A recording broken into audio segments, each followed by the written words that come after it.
If you haven't heard about Anchor, let me tell you about it. Anchor is the easiest way to make a podcast. Let me explain. It's free, and there are creation tools that allow you to record and edit your podcast right from your phone or computer. The best part is that Anchor will distribute your podcast for you, so it can be heard on Spotify, Apple Podcasts, and so many more. And you can make money from your podcast with no minimum listenership. It's everything you need to make a podcast, all in one place. Download the free Anchor app or go to anchor.fm to get started. Hey, you're listening to the Speaking of Music podcast.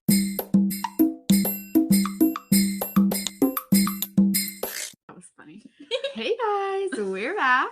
And today we are so excited to bring you back our fun little Artist of the Month series. And this month we are talking about someone who we love so much. Yeah. Cece Coakley. Oh my gosh. And we are going to be talking about her EP Tender. So actually beyond thrilled. When I first started listening to cece is because somebody posted it on their story, Listerine. And I fell in love immediately. And now I'm so happy that we all get to love cece and this awesome EP. Yeah, so I started listening to cece like really coincidentally, probably a month before Ella Jane announced that she was going on tour, and then I was listening to her a little more casually, like not that much. She was just on a couple of my playlists, and then Ella announced the tour and announced that cece would be opening for her, for a couple of shows, or was it just? It was a couple. It was a couple, right? Yeah, it was the East Coast shows, and then I was like, oh, I know who she is. So I started listening to her a little bit more. And I love her, so I'm glad we're finally getting around to doing her on the podcast. Okay, so let's get started. So this is her first EP. And it was released June 17th, 2022. But like most of the songs were released as singles before. Mm-hmm. Kind of like how Ella did it, where like her first EP was basically singles. All of the songs that she had released before plus one. But that's like smart. Yeah, that's how it like works out when you're starting as an artist with very little following. That's all right. Yeah. So let's rankings. Okay, rankings. So I'll start. My Queen Listerine is number 1. Then I have Terrify You With My Heart, Anything, Perfect Strangers, Cliche, and Monday Morning. My rankings are Terrify You With My Heart, Anything, Listerine, Monday Morning, Perfect Strangers, and Cliche. And mine are Perfect Strangers, Listerine, Terrify You With My Heart, Anything, Monday Morning, and Cliche. Okay. I feel like our rankings are all very different. They are very different. Yeah, but, 6 songs. Yeah. Like, I mean, either they're going to be exactly the same or they're going to be very different. Yeah. I feel like this EP in particular has a lot to offer.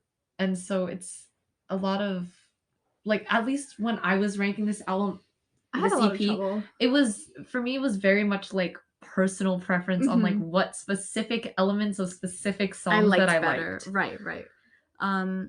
Also super unrelated, but her latest single is so good. I love it, but foaming at the mouth, literally. I know. Okay, let's get this discussion started with Listerine because that is the first track. Oh my god, I love how vibrant this song is. I think there's just so many production elements right off the bat that I fell in love with.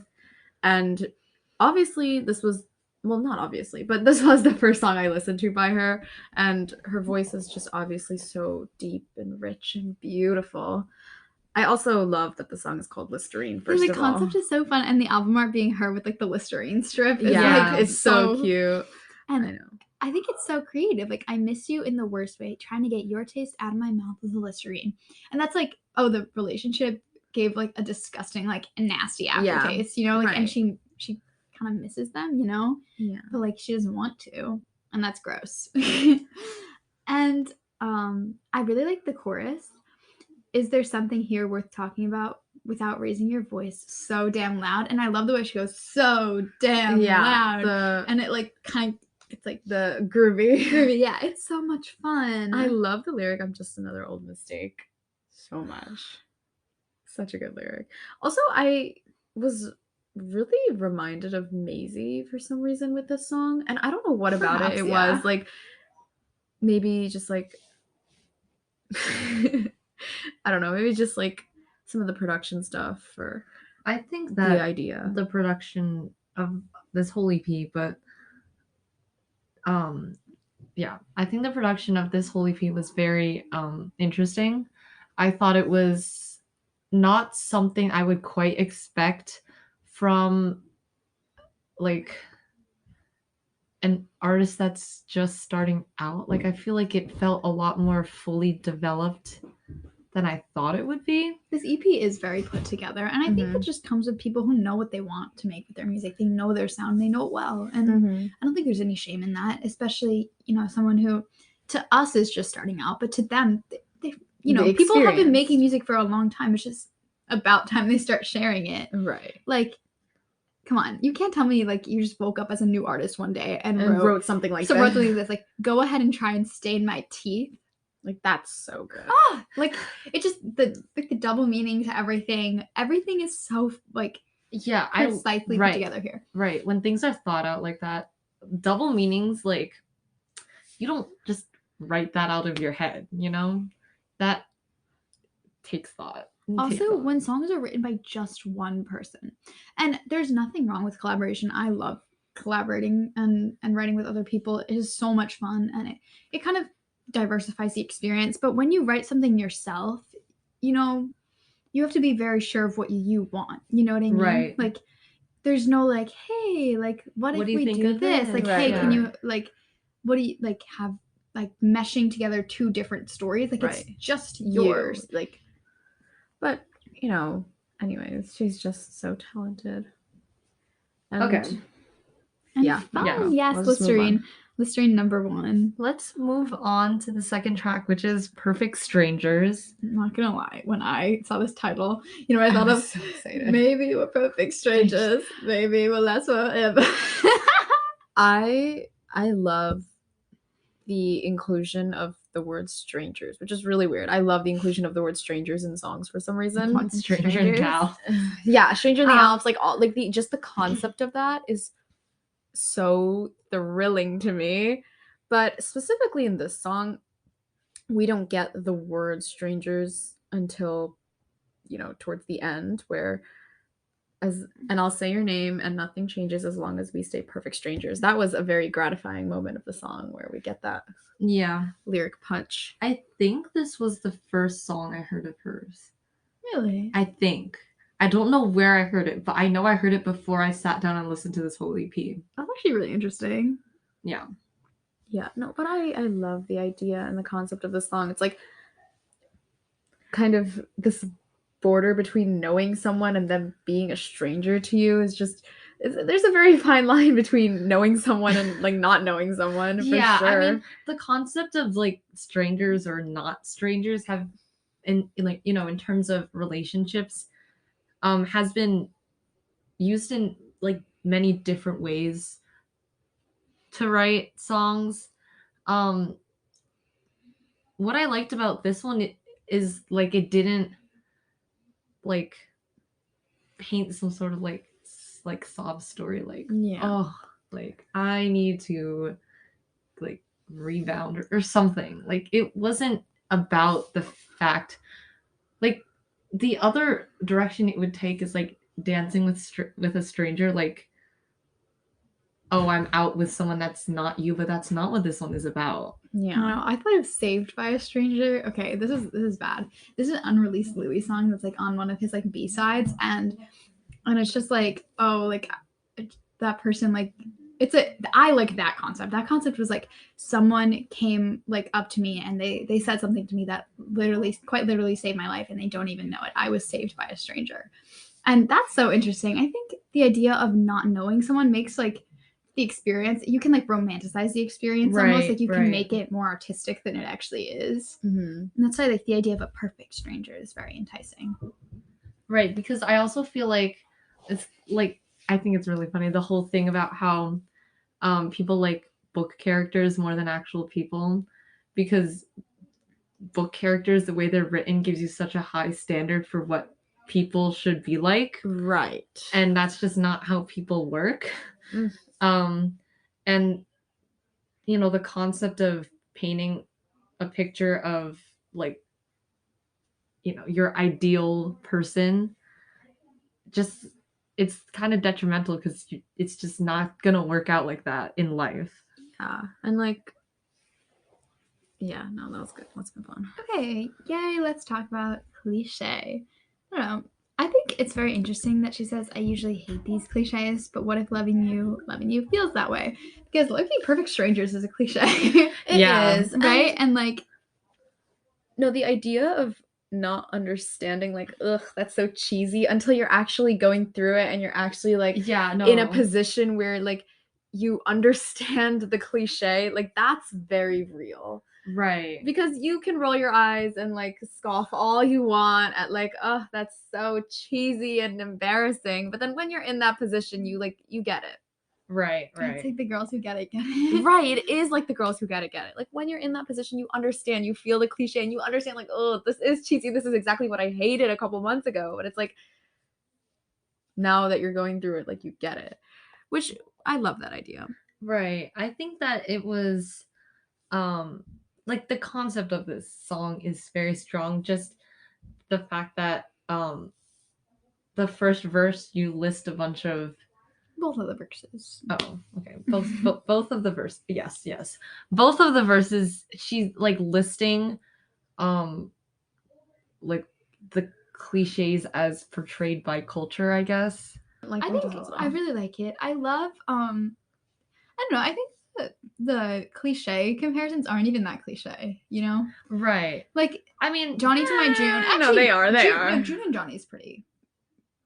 Yeah, but like Bonnie and Clyde. Bonnie and Clyde. Yeah, but like Homer and Marge was like not. You know, but that's kind of like a moderner culture thing. It's less of like a traditional love story type. These are definitely cliches that are meaningful to her, like that are just part of her life, so they just might not be as prominent for us, perhaps. But yeah, I get the idea. Like that's true. I feel like if I were to list a song about cliches that like I roll my eyes at, right, I would list shows and books and stuff that I Big Bang Theory for Vic. Like I wouldn't list The Simpsons. I wouldn't list. She would list Aylin and Rowan. Stop it! That's literally disgusting. I wouldn't. Stupid lemon drinkers. Okay. I love it. Okay, to wrap it up, I really love the way the song ends with the "You usually hate these cliches, but I hope loving me feels that way," and that's really cute because she's saying that she really likes the person and she enjoys being with them so much that she overlooks the cliche things that she usually kind of is icked out by, and you know she like the partner of her probably bond over hating the cliches because I think a lot of people do that, but you know in a relationship. You do what you gotta do, and hopefully they feel the same. I think it's cute. All right, let's move on to the fourth track, which is Monday Morning. This track it just gives so like cute, like, like the first verse is so much fun. Genuine. It should be a federal offense that I haven't heard from you since the weekend. Because you know what? Sometimes it feels that way. It does feel that way. Like how dare you? Right. No, how dare you is such a like how dare you not I need more how dare you songs. Like how dare you not talk to me even though you don't actually like. No, because this one is so like she's kind of being so like I guess like straightforward with it, but then it's also like innocently cute at the same time. Like I like the pre-chorus where it goes, "Do you have a picture of me in your wallet yet?" Like, yeah, have I gotten there for you?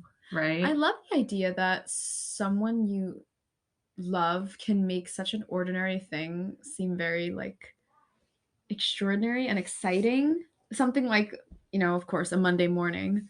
How a person you love can make that something you look forward to. Yeah. That is so sweet. It's cute, but it also has like a sad twist that you don't really realize until you like take a deeper look. The second verse where it goes, "Kiss me goodbye to show you that you still love me when I go home." And also just the bridge, like, none of your songs seem to be about me, and I can't tell if that's a good sign or a bad thing. And then, you know, she says, "I want to be this to you because you are that to me." It's like, are we on the same page? Right. But it's also really cute. So it kills me, basically. Fun fact. Fun fact. Such a fun fact. Speaking of fun facts, Terrify You With My Heart. This kind of like... Are we speaking of fun facts? That's why it's not actually... It's like the fun fact. Actually, really, really sad fact. I can't swim. Okay. When I saw Terrify You With My Heart on the track list, it was kind of not expected from the past 4 songs that this was going to be the 5th one. Yeah. I love the idea of hope I don't terrify you with my heart. Like being so all in that it's like actually scary. Like how much someone is. Like the fear of being too much for someone. You know, hits home just a tad bit, but it's okay. I like the way, I think the way she opens every one of her songs. She has such good opening lyrics. Okay, we just talked about the last one for Monday Morning, but this one, the first lyric is, do you see other people? Never mind, don't answer that. Yeah, I love that lyric. And some of my favorite lyrics are in the chorus. The all I am is a ghost of everyone I love most. I saunter from room to room. I'm haunting everyone but you. Ooh, yes. I love that part. And the build up there from a relatively mellow verse to, you know, a more, I would say, unhinged drum thing going on there in the chorus. But it's very indie rock of her. Very. It is. And I do have to say, I liked this song more the second time I listened to it. Yeah, it definitely grew on me. It's like so sad. Like, you know, you never want to like feel inadequate, right? But like you can't help it. It's going to happen to everyone at some point or another to varying degrees of severity. But you know, when you see someone going through a rough time and believing that they are too much, genuinely like are too much as a person, it's very sad. Yeah. And you can always relate to it at some level, even if it's not in the same way. So, you know, it's very nice when people get kind of open with that. Yeah. But with that, let's move on to Anything, the last final track. I love the pre-chorus of this song. Well, Genius marks it as a chorus, but in my brain it was like kind of like split up differently. I love how I think soft and relaxing this song is, and she has such a lovely and soothing voice, but the song is just so mellow and gorgeous. Yeah, I think it's a nice way to close out the EP. Just keeping it light, I guess, and not making it, I guess, like too happy, because some of these songs, like, again, seem happy. Are they really happy? I think so, like serene almost. Yeah. I think my favorite lyric off of this EP comes from this song where she says, you asked, am I... When she says, you asked... I think my favorite lyric off of this EP comes from this song where she says, you asked, am I just another excuse to write a song about? Am I that easy to read? Or are you just so hard to deceive? Yeah. I love that part. That like in the town north of Mississippi, I tell the story of how you met me to an audience who couldn't care less. I think that's very sweet about telling like a crowd of people how you met someone. Yeah. But I love the chorus of this, and I love the idea. It's like I would pay any entrance fee to get inside your mind. It's giving Like to Be You by Shawn Mendes. Like, but also to understand what you might think of me if you think anything. Like, do you think of me? It's so sad. Yeah. Why is everything so sad? But it's like supposed to be a little bit sweet. It is sweet, but it's sad. Sweet and sad. Sure. It's very calming. Like this is very super ultra chic, teary-eyed gossip queen of her. Okay, I think with that we can wrap up this episode. That's the name of my epic playlist. We did not need to know that. I already got this. Yes, you did. guys, make sure to follow my playlist, Super Ultra Chic Teary-Eyed Gossip Queen on Spotify. Sophia Gill, 2 A's, 2 G's. Thank you. And with that, thank you so much for listening. If you have any other small artists you'd like us to discuss, or if you happen to be a small artist and you'd like us to discuss you, make sure you reach out to us. Our Instagram is at the Speaking of Music Podcast. And our TikTok is at Speaking of Music Podcast. So thank you guys all so much for listening. And as always, we'll see you next week. Bye.